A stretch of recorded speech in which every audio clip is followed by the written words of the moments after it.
Hello, Mr. Schwanenkamps here. We are into our final chapter.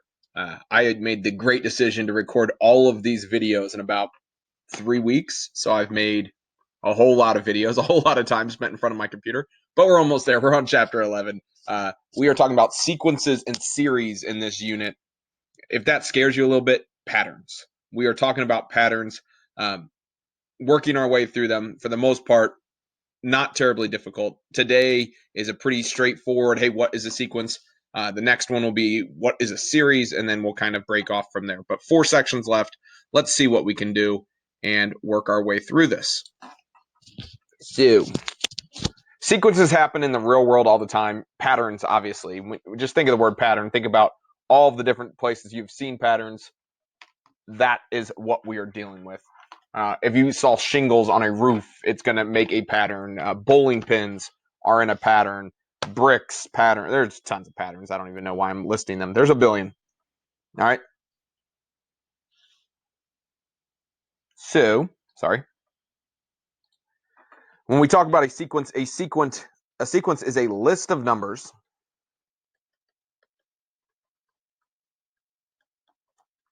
with a certain pattern. That's all a sequence is. It's just a list of numbers with some sort of pattern to them. That is a sequence. A term, so if we talk about a term in a sequence, it is just one of the numbers in the sequence.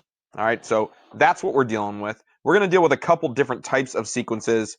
Early on, we're just going to kind of work through them without messing with the names too much. So figure out the next 2 terms in the sequence. So 2, 7, 12, 17. My suggestion to you every time as we're looking for numbers is trying to decide what is being added each time and what is it being multiplied by each time. So I always start off with adding because adding is the easy one. First I added 5, and then I added 5, and then I added 5. All right, that is a constant pattern here. It looks like I'm adding 5 each time, so we're going to stick with that. If I'm adding 5 each time, after 17 would be 22.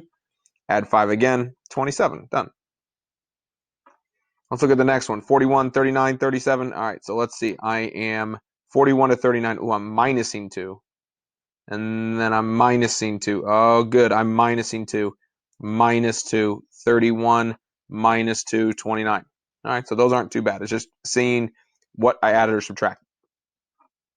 Let's go to the next one. 4 to 12. I added 8. And then 12 to 36. I added 24. And that's not enough. They only gave me 3 numbers, so that doesn't seem to work. So adding didn't work. Let's do multiplying instead. 4 times what gets me 12? Well, 4 times 3 gets me 12. Let's multiply by 3 again. That gets me 36. Good. So 36 times 3. I'm not as good with my big multipliers. I believe that's 108, but yeah, I don't want to. Yeah, 108. And then I'm going to have to take 108 times 3, which would be 324. All right, so we found that pattern. We tried to add or subtract, didn't work. Then we're going to multiply. 64, 16, 4. So if I subtracted, what I subtracted to go from 64 to 16 is not the same thing from 16 to 4. What did I multiply by? Well, I didn't really multiply at all. I'm really getting smaller. If you're thinking, man, what am I doing here? You could always take a term and divide by the one in front of it. Instead of what did I multiply by, divide the other way. So if I, in my calculator, take 16 divided by 64, I get 0.25. So what that means is I multiplied by 0.25 to get me 16. And then if I take 16 times 0.25, that gets me 4. So that's my pattern. I'm multiplying by 0.25. I'm multiplying by 4, or I'm multiplying by 1/4, or I'm dividing by 4. 64 divided by 4 is 16. 16 divided by 4 is 4. 4 times 0.25, or 4 divided by 4, would get me 1. And then I divide by 4 again, or times 0.25, it gets me 1/4. There we go. We got it. This one, they gave me a few more numbers here. 1, 10, 2, 20, 3, 30. Well, I added 9, and then I subtracted 8. So it's not that. I multiplied by 10, and then divided by 5. That's not it. Yeah, that's not going to work either. Instead, I'm just going to use my brain. What happened here? 1 times 10, or 1 became 10, and then 2 became 20, and then 3 became 30, and I'm guessing 4 became 40. Just going with my pattern here. 1, 1, 2, 3, 5, 8, 13. I'm not multiplying by the same thing, because here I multiplied by 2, and 2 times 3 does not give me 3. Let's see this. This one I added 0. Here I added 1. Here I added 1. Here I added 2. Here I added 3. Here I added 5. This is a weird one, but this is what's called Fibonacci sequence. And again, this is one of those lessons where I could go for days talking about Fibonacci sequence. It's pretty cool. I would suggest jumping on YouTube and looking up Fibonacci sequence. It is something that happens in real life all the time. An ocean wave, the bones in your arm, a sunflower, all of those things are based off this sequence. And taking the perfect picture is actually using this sequence. It's weird. It's pretty cool to look at. But here's how you find it. You take the two numbers, you add them together, and that gets you 2. And then you take the two previous numbers, 1 plus 2, you add them together, gets you 3. Then you take the two previous numbers, 2 plus 3 gets me 5. And then 3 plus 5 gets me 8. And then 5 plus 8 gets me 13. And so to find my next number, I'm going to take these two together. 8 plus 13 gets me 21. And then I would take these two and put them together. 21 plus 13, 34. That is Fibonacci sequence. That one's a hard one to find. I knew that one just because I'm good at math. That's harder than I would make you do right now, but hopefully you can kind of see what's going on. There are 3 types of sequences: an arithmetic sequence, or an arithmetic sequence, a geometric sequence, or neither. Arithmetic or arithmetic, just depending on how you pronounce it. Okay, arithmetic sequence, arithmetic. When I think arithmetic, I think adding and subtracting. I think the most basic math, and that's what this is. Okay, an arithmetic sequence add the same, and I'm going to underline same because that's important. Add the same number each time. So if I look up here, this sequence right here, this is an arithmetic sequence. I'm going to put a big capital A by it because I added 5 each time. Letter B is also an arithmetic sequence because I added -2. You could say subtracting, but I added a -2. Okay, that's an arithmetic sequence. We added the same number every single time. Geometric sequence. Well, I think geometric is a little bit harder than arithmetic, and that's true here. A geometric sequence means you multiply by the same number each time. So it's a sequence where you multiply by the same number each time. And again, I'm going to underline same. Same is important here. So this right here is a geometric sequence because I multiplied by 3 every time. This one too is a geometric sequence. You could say that you divided by 4, but when we talk about geometric, we do want to put it in terms of multiplying. So we multiplied by 1/4 or by 0.25. That's what makes it a geometric sequence. And then a neither is not arithmetic or geometric. It's not this or that. And so you do something different. Like we did not add or multiply the same number each time, so that's a neither. Same thing here. I added, but I didn't add the same number each time, so that's going to be considered neither. All right. With that being said, so we went back through the examples and listed the arithmetic, geometric, or neither. Then we're going to talk about the common difference or the common ratio, and we already found that. A difference, when we think difference, it's the subtraction between two numbers. So for this first one, it's arithmetic, and my difference is 5 because I added 5 each time. Arithmetic, my difference is -2 because I subtracted 2. So if I'm talking arithmetic, I'm talking difference. If I'm talking geometric, I'm talking the ratio. What did I multiply? Well, each time I multiplied by 3. For this geometric sequence, my ratio is 1/4 or 0.25. Okay, I multiplied by the same number each time. And if it's neither, we don't list that. All right, that's a big important chunk of today's lesson. If you can do that, you can do well. All right, we're going to do the same thing here on the back side. We are just doing it all together here. So 3, 6, 12, 24. I multiplied by 2, multiplied by 2, multiplied by 2, so 48 and 96. I multiplied by 2 each time, so that makes this a geometric sequence with a ratio of 2. Next one, I added 5, and then I added 6, and then I added 7. I'm not multiplying by the same number. I'm not adding the same number. All right, so then I got to add 8. So 23 plus 8 would be 31. And then 31 plus 9 would be 40. Is this arithmetic, geometric, or neither? It's neither, because it's not the same number each time. Negative 13 to negative 8 to negative 3 to 2. I added 5. I added 5. I added 5. I add 5. I add 5. Arithmetic, and my difference, because if I'm talking arithmetic, I'm talking about the difference. The difference is 5. I'm adding 5 each time.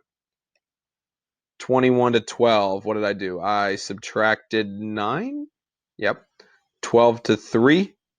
I subtracted 9. 3 to negative 6. I subtracted 9.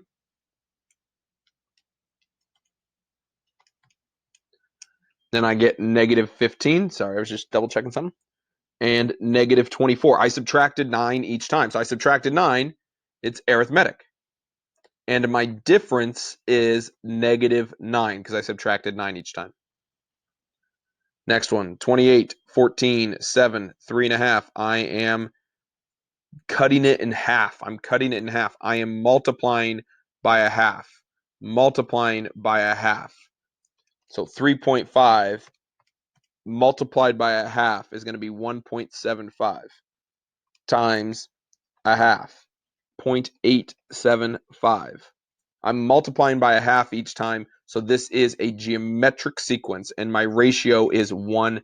Yes, I'm dividing, but when we talk about geometric, we want to talk about it in terms of that. Looking at the next one, number 6, can be a little bit funky at first. I'm not subtracting the same number each time because 54 to 18 is not the same difference as 18 to 6. But if I'm doing a problem like this and I'm not sure what's going on, you can always take a number. If I want to figure out the ratio, divide by the number in front of it. So I'm going to take 18 divided by 54. Oh, I get 0.3333. What if I went 6 divided by 18? 6 divided by 18. I get the same number. That right there is my ratio. All right. If I take a number and divide by the one in front of it, it's going to tell you your ratio. This is a geometric sequence, and my ratio is 1/3. And basically, I'm dividing by 3. 18 divided by 3 is 6. 6 divided by 3 is 2. 2 divided by 3 is 2/3. Keep it going. 8, negative 18, 18, negative 18, 18, negative 18.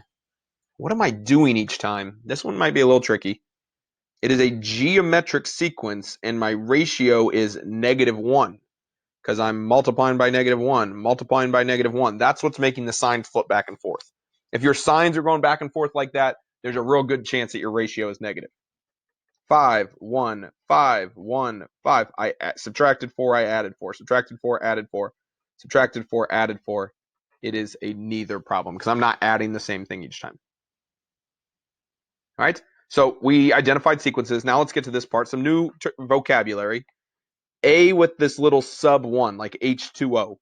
That subscript 1 right there is representing which letter term it is. So A sub 1 means the first number in a pattern. So for this one, the first number is 5. For this one, the first number is negative 18. First number in, let's go first term, sorry. First term. A sub 2 is going to stand for the second term. And then the nth term means some term in pattern. I'm going to change some. Let's go with any term in the pattern when n equals something.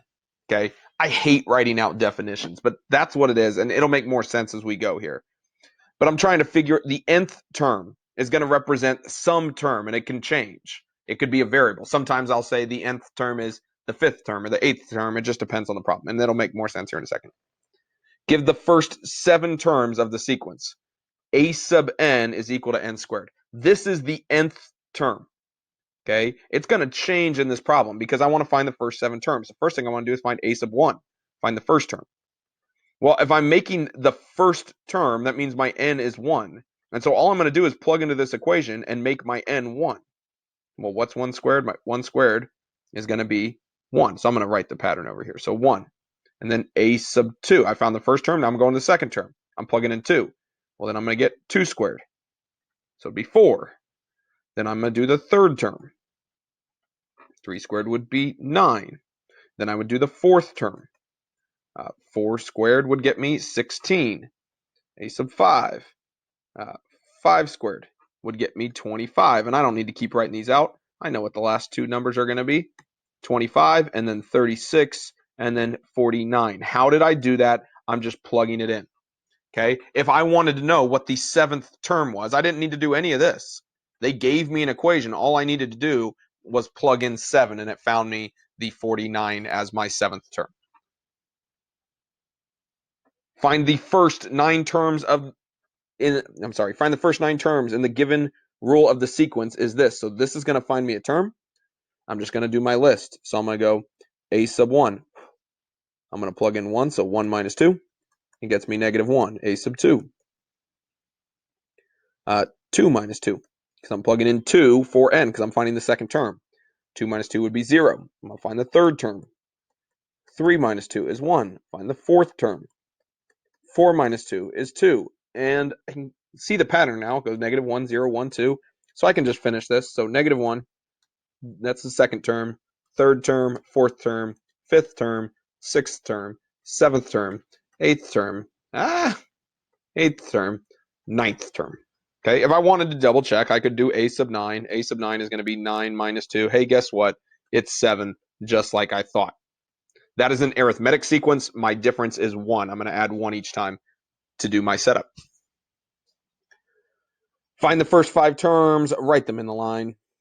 So if I wanted to find a sub 1, I would do a sub 1 is going to be equal to 5 times 1 plus 1. 5 times 1 is 5, plus 1 is 6. Then I'd find the second term. I'm plugging in 2 because I'm finding the second term. I'm plugging in 2 for n. 10 plus 1 is 11. Then I'm going to find the third term. 15 plus 1 is 16. And if I look at my pattern over here, I can start to see what's happening. I added 5. I added 5. I'm going to add 5. I'm going to add 5. Boom, that's my answer. If I wanted to check, I could find a sub 5 real quick.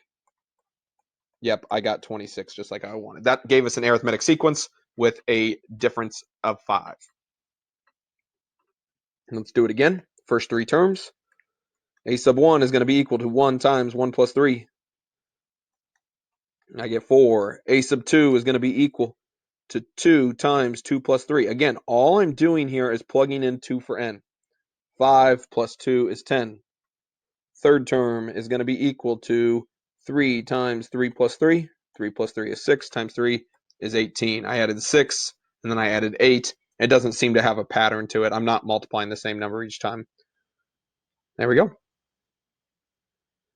Last part here. This is all stuff that we just did anyways. What is the 8th term of the sequence? Well, if I wanted to find the 8th term of the sequence, all I have to do is plug in whatever number I'm looking for. So if I'm looking for the 8th term, I'm just going to plug in 8 for n. 2 times 8 is 16, plus 9 is 25. That is what the 8th term of this pattern is going to be. If I want to know the 15th term, all I got to do is plug in 15 for n, because that is my n. Look, it says a sub n. I want to find the 15th term. I'm making my n 15. So 15 minus 10 is 5. 15 times 5 would be 45, 75. A sub 100. Well, if I want to find a sub 100, I'm going to plug in 100 for n. So I'm taking 100 and raising it to the third power. I get 100,000. Nope, no, just plain 1 million. I can't count zeros on my calculator. I didn't have that one memorized. And then my last one, what is the 7th term of the sequence? a sub 7 is equal to 2 to the 7th power. I believe that's 128. Let me just check. I'm just typing in my calculator. Yep, 128. So those are easy. If you're finding the nth term, when you have a formula like that, it's pretty straightforward. You just plug it in. All right, so the other thing we learned today, finding patterns. The other thing was arithmetic, geometric, or neither. Okay, arithmetic, you add the same number each time. Geometric, you multiply by the same number. Arithmetic has difference. Geometric has ratio, and we'll continue to do that as we go. Hope that makes sense. Lots of information, but I also think that it's all good stuff and not too hard to follow, I hope. If you have questions, ask me.